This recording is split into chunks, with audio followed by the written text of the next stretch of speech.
Group of education Chirawa, PCP Chirawa, Mahalakshmi jewellers, Modi दुल्हा house, ग्राम पंचायत कजरा, Madhusudan marriage garden, आप सभी लोगों का एक बार फिर से इस सहयोग के लिए बहुत बहुत शुक्रिया। और चलिए अब इस कार्यक्रम में हम आगे बढ़ेंगे और अब हम पैनल डिस्कशन की तरफ बढ़ें। उससे पहले मैं अपने अतिथियों और चैनल सर को अनुरोध करूंगी, सर कृपया अपना स्थान ग्रहण कीजिए, क्योंकि यहाँ एक पैनल डिस्कशन की शुरुआत हम करने जा रहे हैं। और ये पैनल डिस्कशन, जैसा मैंने शुरुआत में कहा था कि झुंझुनू की धरती वो है जहाँ साक्षरता उच्च स्तर पर रही है और राजस्थान के सबसे साक्षर ज़िले जो हैं उसमें झुंझुनू का नाम रहा है। तो ऐसे में यहाँ शिक्षा को भी बढ़ावा मिल रहा है और इसी कड़ी में आज हम शिक्षा को लेकर बातचीत करने वाले हैं। हमारा जो पैनल है उस पैनल को मैं बुलाना चाहूँगी, आमंत्रित करना चाहूँगी। सिंघानिया यूनिवर्सिटी से retired IAS doctor Manoj Kumar ji. Manoj ji कृपया मंच पर पधारें। बिरला एजुकेशन ट्रस्ट से अचला वर्मा जी। अचला जी कृपया आप भी मंच पर पधारिए, क्योंकि आज देखिए जैसा आप समझ रहे हैं कि आज हम एजुकेशन को लेकर, चाहे वो ट्रस्ट हो चाहे वो यूनिवर्सिटी हो, आज हम उन लोगों से चर्चा करने वाले हैं। तो जाहिर सी बात है शिक्षा का विकास किस तरह हो रहा है और कैसे आगे बढ़ रही है उस पर चर्चा करेंगे। और परमहंस पीसीपी स्कूल से विक्रम जांगिड़ जी, सर आप भी कृपया मंच पर पधारें। और सर आप कृपया आप सभी अपना स्थान भी ग्रहण करें। डॉक्टर मनोज कुमार जी सर स्थान ग्रहण करिए और अचला वर्मा जी मैम आप भी स्थान ग्रहण कीजिए और विक्रम जांगिड़ जी कृपया मंच पर पधारें। और इसी के साथ हम पैनल डिस्कशन की शुरुआत करते हैं।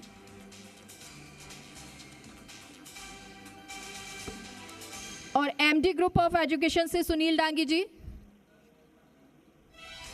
सुनील डांगी जी कृपया आप भी पधारें।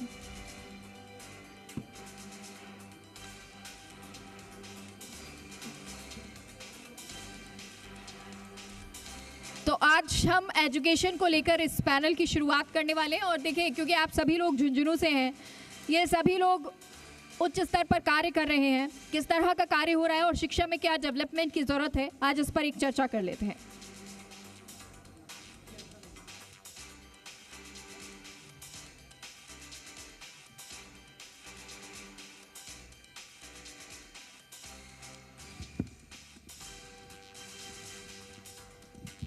तो आइए चर्चा की शुरुआत करें और सबसे पहले डॉक्टर मनोज सर आपसे सवाल। झुंझुनू में आप किस तरह से देखते हैं कि पिछले कुछ वर्षों में किस तरह का बदलाव आया शिक्षा को लेकर? देखिए, धन्यवाद। मुझे लगता है ये झुंझुनू, सीकर या राजस्थान, पूरा राजस्थान ही एजुकेशन का एक हब बन गया है। यहाँ पे बहुत सारी सरकारी और बहुत सारी प्राइवेट यूनिवर्सिटीज़ हैं जो बहुत अच्छा काम कर रही हैं। मेरे ख्याल में एक समय पे राजस्थान जो 52 यूनिवर्सिटीज़, प्राइवेट यूनिवर्सिटीज़ के साथ नंबर 1 था, अब नंबर 2 हो गया है। साथ में हमारा जो ये कम्पिटिटिव एग्जामिनेशंस हैं उसमें चाहे कोटा हो, चाहे सीकर हो, चाहे झुंझुनू जिला हो, ये बहुत एक अच्छा नाम कमा रहे हैं। They have emerged as hub of training and education. तो मैं तो ओवरऑल यही कहूँगा कि झुंझुनू जिला शिखर पे है और एजुकेशन की फील्ड में बहुत ही अच्छा काम कर रहा है। अचला जी, अब क्योंकि एक अच्छा काम हो रहा है जैसा कि अभी बताया डॉक्टर मनोज सर ने, लेकिन इस स्तर को, मैम ऑन है, माइक ऑन है जी, लेकिन शिक्षा के इस स्तर को और बेहतर कैसे बनाया जा सकता है? यहाँ मैं कहूँगी कि झुंझुनू ज़िले में शिक्षा को और बेहतर कराने के लिए हमें स्किल डेवलपमेंट में बहुत ध्यान देना होगा और स्कूल लेवल पे ही बच्चों को खुश कैसे रहना चाहिए, क्योंकि मेंटल हेल्थ जो है वो आजकल बच्चों की न्यूक्लियर फैमिली से ग्रो होने से वो अफेक्टेड है और जिसमें बहुत काम करने की ज़रूरत है। छोटी छोटी बातों से बच्चे मूड ऑफ होता है और ये सारी छोटी छोटी चीज़ें हैं जो स्कूल लेवल पे ही अटेंड करने से बच्चों की ग्रोथ और हैप्पीनेस कोशेंट बढ़ता है। इसके अलावा काउंसलिंग की बहुत ज़रूरत है आजकल बच्चों को। तो जब हम स्किल डेवलपमेंट की बात करते हैं तो हमें कंप्यूटर की स्किल्स के अलावा टेक्निकल स्किल्स भी बहुत सारी स्कूल लेवल पे शुरू करनी चाहिए।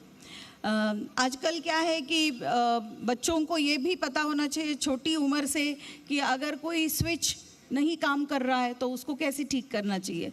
ज़रूरी नहीं कि they have to be dependent on somebody और कोई आएगा वो काम करेगा। तो ये चीज़ें स्कूल लेवल पे हम स्किल डेवलपमेंट के नाम से सिखा सकते हैं। कम्युनिकेशन स्किल्स, मैं आप ही को देख रही हूँ, इतना अच्छा आप बोल रही हो, तो ऐसे ही स्कूल लेवल पे बच्चों को एक्सपोजर मिलने से ये चीज़ बहुत अच्छी स्किल है जिससे उनको फ्यूचर में बहुत काम आता है। कम्युनिकेशन सिर्फ कंपेयरिंग ही नहीं और कई फील्ड्स में काम आता है। अपने बॉस को कैसे आप कम्युनिकेट करते हो, आपकी खुद के प्रोफेशनल ग्रोथ, तो उसके लिए भी काम आता है। उससे भी बहुत सारी चीज़ें, अलग अलग लैंग्वेजेस सीखना चाहिए। सिर्फ एक अपना मदर टंग नहीं, हिंदी इंग्लिश ही नहीं, आजकल डिफरेंट रीजनल लैंग्वेजेस आनी चाहिए। तो आप दूसरी स्टेट में भी काम कर सकते हो।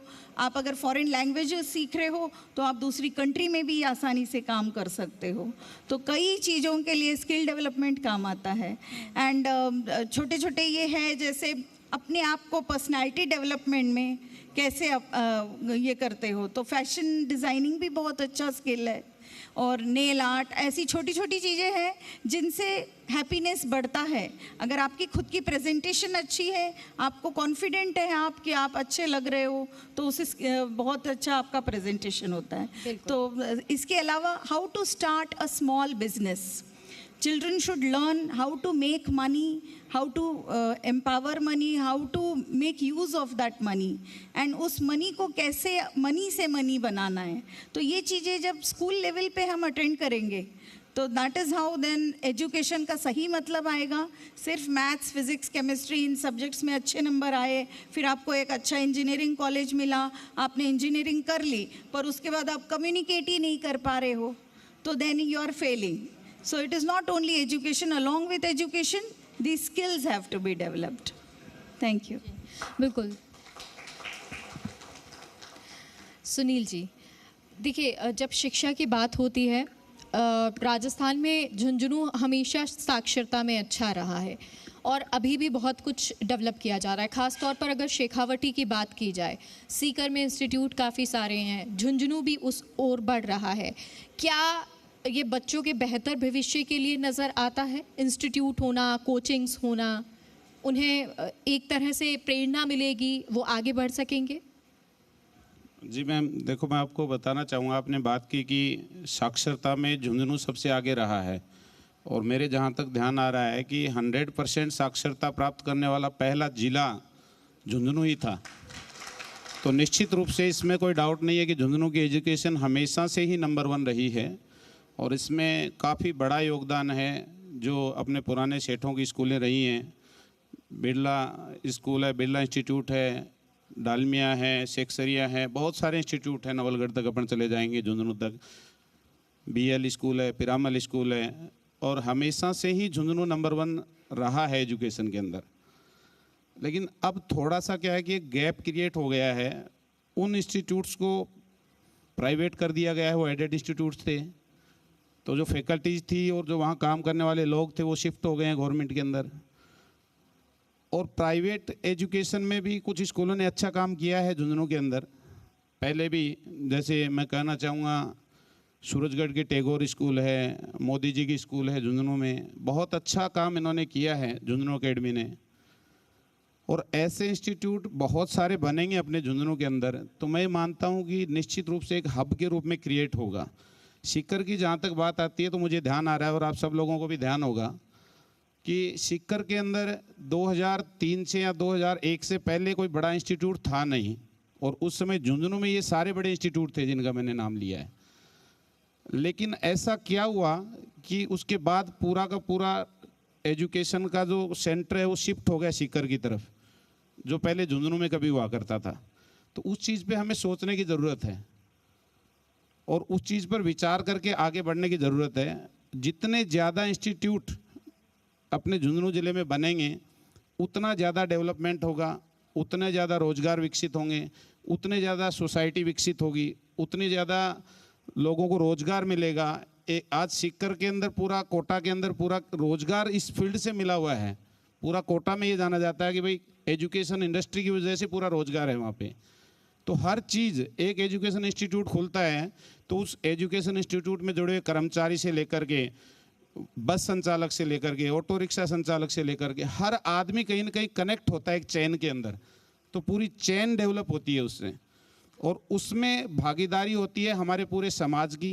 एजुकेशन इंस्टीट्यूट चलाने वालों की तो जिम्मेदारी है ही है, हम लोगों की तो ज़्यादा, लेकिन उसके साथ ही अभिभावकों की और पूरी सोसाइटी की एक जिम्मेदारी होती है कि उसका डेवलपमेंट के अंदर किस तरह से योगदान दिया जाए।